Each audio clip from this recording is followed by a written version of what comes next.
ఈరోజు బొమ్మరాజ్పేట పొలాలను గత 60-70 సంవత్సరాల సంధి కూడా వాళ్ళు పట్టాతోటి వ్యవసాయం చేసుకునే రైతులను ఇప్పుడు ఒక దొంగలు పడ్డట్టు పడి ఆ ల్యాండ్ అంతా కూడా 1049 ఎకరాలు ఏదో పాత పేరు చెప్పి దోచుకుందామని ఈ గవర్నమెంట్ వస్తున్నందుకు దీనికి అందరినీ కూడా రైతులను కాపాడే బాధ్యత మా మీద ఉన్నది. తప్పకుండా రైతులు వెంబడి మేము ఉంటాం. మా కేసీఆర్ ఉంటాడు, మా కేటీఆర్ ఉంటాడు. రైతుల రాజ్యం మన టిఆర్ఎస్ ప్రభుత్వం అప్పుడున్నప్పుడు బ్రహ్మాండంగా జరిగింది.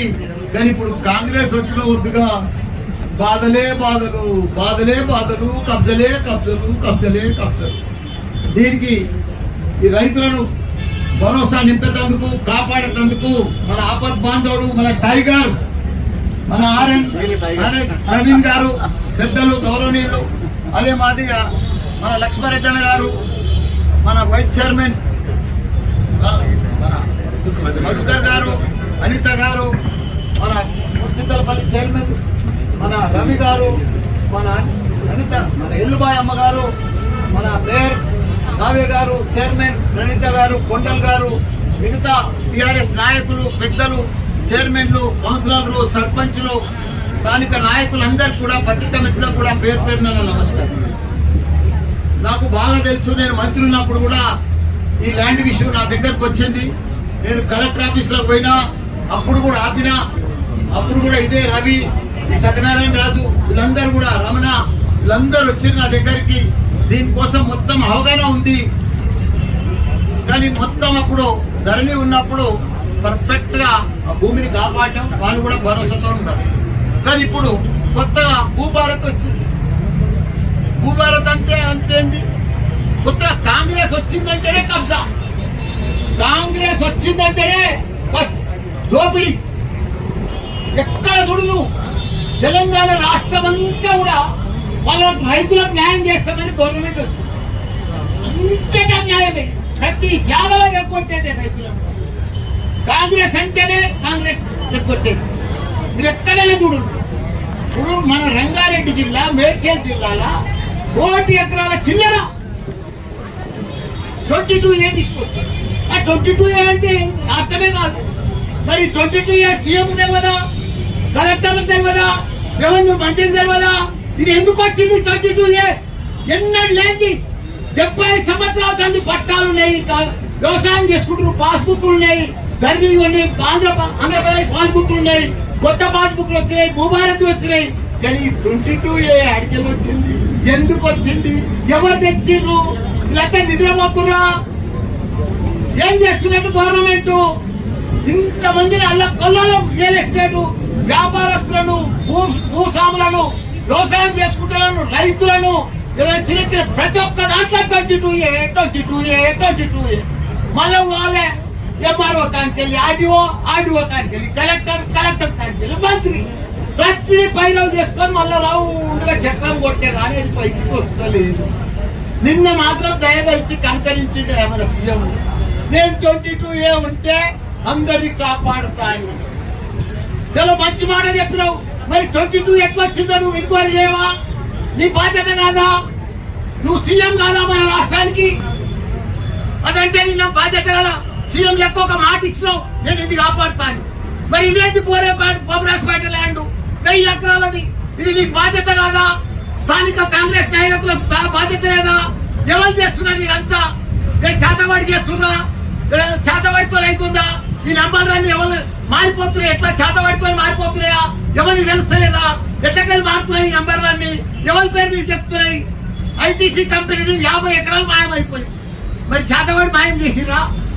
ఎట్లా మాయం చేసిరు? ఈ భూమి ఎవరి పేరు మీద పోయింది? ఎవరికి ఎక్కుతున్నది? ఎందుకు ఎక్కుతున్నది? ఎందుకు చేస్తున్నారు? 50 ఈయనది పాస్బుక్ 1975లో ఉంది. 50 ఇల్లు అయిపోయింది. పాస్బుక్ వచ్చి, ప్రొసీడింగ్ వచ్చి, అప్పటి సంది వ్యవసాయం చేసుకుంటుంది. అప్పుడు కాంగ్రెస్ ప్రభుత్వం ఉంది కదా, ఆ టైంలోనే పాస్బుక్ అయింది కదా. మరి ఇప్పుడు ఎందుకు మారుతుంది? ఎవడో వచ్చిండని సాదా బైనామని కోర్టు కేసు వేసిండని ఏదో జర్రాంతుందని అమెరికాలో వీడికి వచ్చిండని 50 ఏళ్ల కింద పోయినోడు 60 ఏళ్ల కింద పోయినోడు ఇప్పుడు వచ్చిండని వారికి మీరు ఏం చేస్తారు? ఈ చిన్న చిన్న రైతులు 6 ఎకరాలు 5 ఎకరాలు 3 ఎకరాలు 10 ఎకరాలు వ్యవసాయం చేసుకొని బతుకుతున్నారు. నీకు ఈ పాస్బుక్ వాల్యూ లేదా? ఈ ధరణికి వాల్యూ లేదా? భూభారతికి వాల్యూ లేదా? ప్రొసీడింగ్ వాల్యూ లేదా? ఇవన్నీ ఇప్పుడు గోదావరిలో కలిపేసి చక్కగా ఎవరికి వస్తే వాళ్ళ పేరు మీద ట్రాన్స్ఫర్ చేస్తే ఎట్లయితుంది? ఏమవుతుంది? ఇవన్నీ గవర్నమెంట్ ఉందా లేదా? కలెక్టర్ ఉందా? ఆర్టీఓ ఉందా? అన్ని ఎంఆర్ఓని మార్చేస్తాడా? ఏదనుకుంటే అవుతుందా? ఇట్లనే మమ్మల్ని చంపక తింటారా? ఇదేనా ప్రభుత్వం? ఇదేనా సీఎం? ఇదేనా మంత్రులు? ఇదేనా లెక్క? ఎవరు లేరా? అంత చూస్తుండగానే పగడి దొంగ లెక్క డ్యూటీ చేస్తారా? ఈ భూములను అంతా మాయం చేసేస్తారా? భూములంతా పేరు మార్చేస్తారా? భూములంతా దయచేసి నేను సీఎం గారికి రిక్వెస్ట్ చేస్తున్నా, మీరు ఎంక్వైరీ వేయాలి, ఈ రైతులను కాపాడాలి, ఈ భూములను కాపాడాలి. ఎందుకంటే మీరు కాపాడుతారని చెప్తున్నారు, మీరు మాట ఇస్తున్నారు, కానీ కింద ఏం జరుగుతుందో మీకు కూడా తెలుసు. మీరు డైరెక్ట్ గా దిగి ఇమీడియట్ గా బొమ్మరాజపేట రైతులను కాపాడాలి. స్థానిక నాయకులు కూడా రేపు ఓట్లు అడుగుతున్నారు, మేము ఎలక్షన్లో ఓడతామంటున్నారు. మీకు బాధ్యత లేదా? మీ రైతుల అన్యాయం అవుతుంటే మీరు రారా? వాళ్ళని పరామర్శించరా? వాళ్ళని కాపాడరా? మీ గవర్నమెంట్ ఉన్నప్పుడు మీ సీఎంలు మీ మంత్రులు కానీ దొరకపోరా రైతులను? రైతులు ఇదే మాదిరిగా మన కోదండరాంబేడ్ సార్ వచ్చిండు, ఇదంతా భూమి తిరిగిపోయిండు, 1000 ఎకరాలు తిరిగిండు. ఆయన రిపోర్ట్ కూడా ఇచ్చిండు గవర్నమెంట్ కు. ఈ రైతులకు వీళ్ళకే న్యాయం జరగాలి, ఈ భూమి వీళ్ళకే ఉన్నది, ఈ పట్టాలని వీళ్ళకే, వీళ్ళకి కరెక్ట్ అని చెప్పి రిపోర్ట్ కూడా ఇచ్చిండు. మరి కోదండరాంబేడ్ సార్ ఇచ్చిన దానికి కూడా వాల్యూ లేదా? ఆయన వచ్చిపోయిన దానికి కూడా లేదా? ఆయన ఒక ఎమ్మెల్యే ఎమ్మెల్సీ, ఆయన కూడా పెద్ద మనిషే. మీ పార్టీలో దాంట్లో కూడా ఒక పార్టీ ఉన్నాడు కదా, అంత పెద్ద మనిషి కూడా ఈ పేద రైతులను కాపాడుతానికి వచ్చినప్పుడు మీరు ఆయన మాట వినాలి.